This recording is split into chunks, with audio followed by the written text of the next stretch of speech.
नमस्कार।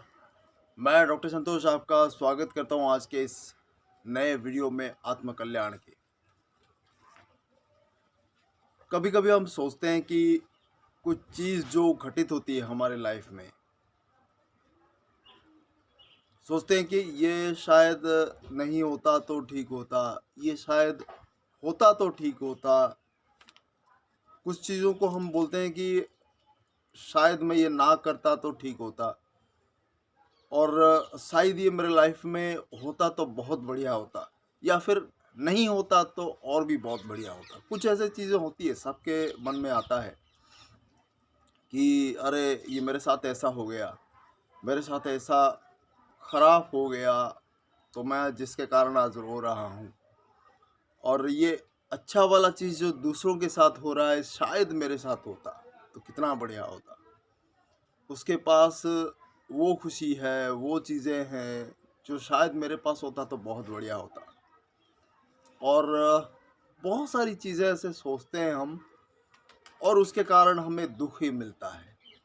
उसका परिणाम कुछ नहीं, वो सारी अच्छी चीज़ें हमारे पास नहीं आ जाएगी इसे सोच के, लेकिन उसमें बस दुख ही मिलता है, और वो उसी दुख के मारे हम जिंदगी भर पछताते रहते हैं।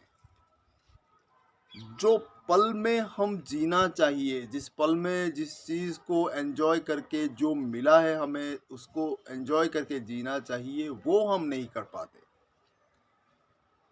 उसके ऑपोजिट तरीके से, उलट तरीके से अगर हम देखें तो हमसे भी कई लोग कम कैटेगरी के हैं। हमारे पास वो है जो चीज़ किसी दूसरे के पास भी नहीं है, हमें उतना भगवान ने दिया है, शायद कुछ प्रारब्ध में लिखा है।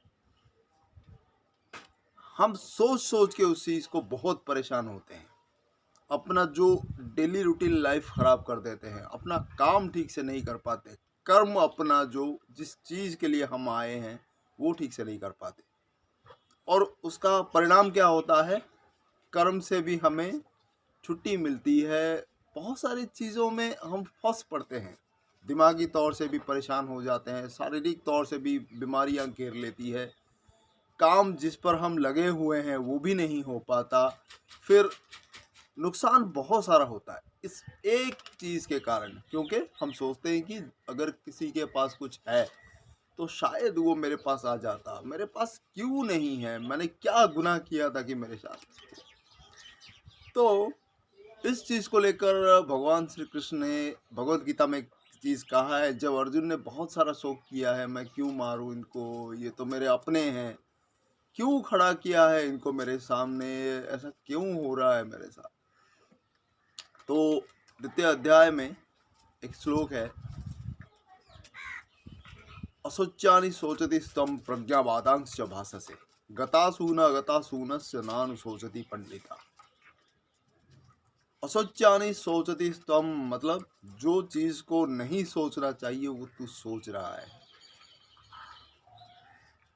असोच्यानि सोचति स्तम प्रज्ञावादांश्च भाससे, ज्ञानी की तरह बात कर रहा है।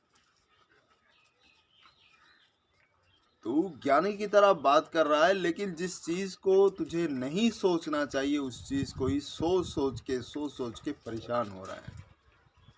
गतासून अगतासूनस्य नानु सोचति पंडिता, मतलब जो चला गया है, जो हो चुका है, जो पल बीत चुका है, उसके बारे में सोचना नहीं है। पंडित लोग नहीं सोचते, तू क्यों सोच रहा है? अगर तू सच में बुद्धिमान है, सच में पंडित है, तो उन चीज़ों के बारे में नहीं सोचना है तुझे। तुझे आगे बढ़ना है, अपना काम करना है ठीक से। जिनके अंदर दिमाग नहीं होता, जो मूर्ख होते हैं, वो ही सोचते हैं उन चीज़ों को कि मेरे साथ ये हो गया, वो बीत गया, वो हो गया, काश मेरे साथ ये होता, मैं कितना खुशी रहता। चीज़ वो नहीं है। तू सोचना बंद कर, जो चीज़ बीत गया है उसको सोचना बंद कर, अपने प्रेजेंट लाइफ में जीना सीख। अपने फ्यूचर को कैसे तू ब्राइट करेगा उसके बारे में सोच। हालांकि फ्यूचर भी हमारे जो हाथों में नहीं होता, जो पहले से प्रारब्ध कर्म में लिखा गया है वो तो होकर ही रहेगा। ना तो अतीत हमारे हाथ में है, ना तो भविष्य हमारे हाथ में है। सिर्फ और सिर्फ आज का दिन कैसे हम कर्म करते हैं, बस वही हमारे हाथ में है, जो कि आने वाले दिन में प्लॉट बनेगा।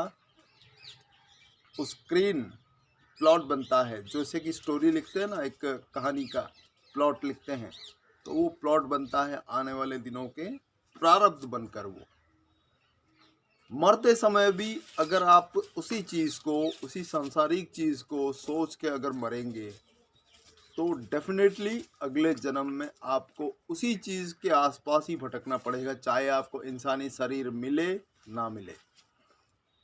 इंसानी जिस्म मिलेगा नहीं मिलेगा ये कोई नहीं कह सकता, लेकिन आपको उसी के आसपास भटकना पड़ेगा, उसी जगह पर आपको पटक दिया जाएगा। इसीलिए गीता में ये भी कहा गया है कि बसांसी जीर्णानि यथा विहाय नवानि गृह्णति नरोपराणि तथा शरीराणि विहाय जीर्णानि अन्यानि संयाति नवानि देहि।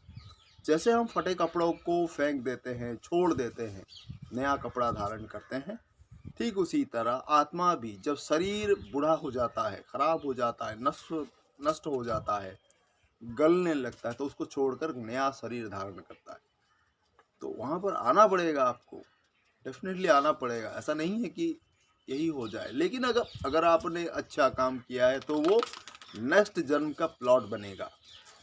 प्लॉट मतलब वो कहानी का वो पूरा स्क्रिप्ट बनेगा, जो कि नेक्स्ट जन्म के लिए आपको उसी स्क्रिप्ट के हिसाब से आपको एक्ट करना पड़ेगा। ये धरती हमारा रंगमंच ही तो है, यहाँ पर हम तो एक्ट ही कर रहे हैं इस जन्म में, अगले जन्म में भी हम एक्ट करेंगे, लेकिन कहानी क्या होगी, वो कहानी इस जन्म में की हुई कर्मों से बनता है वो नेक्स्ट जन्म की कहानी।